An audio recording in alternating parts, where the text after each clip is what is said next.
What to expect sa 377 pesos unlimited promo ng Kapitan Pakpak for the whole month of May? Yes guys, instead of 477, 377 na lang siya and lahat to unlimited ha. Ito na talaga yung favorite naming Unli Wings since 2023 pa kasi nga yung flavors ng chicken dito, they made from scratch daw.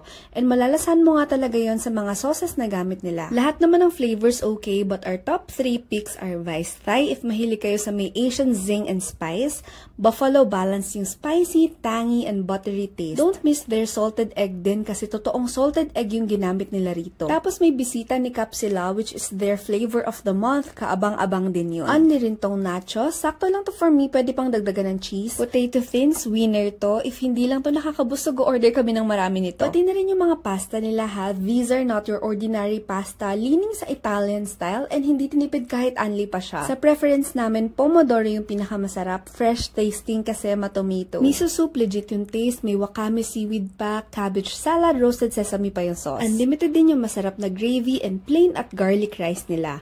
May red tea pa na panapos. Ikaw na lang talaga yung susuko sa dami ng options here. Pro tip lang, pwede kayong mag-order in advance para sa next batch ng chicken nyo. Minsan kasi yung pag-serve nila takes time, lalo na if maraming customers. Dalawa pala yung branches nila ha, meron sa Kalayaan Avenue, but dito kami madalas sa Novaliches branch kasi mas malapit to sa amin. Katapat lang to ng STI. So, ka-crave when craving, Kapitan Pakpak na!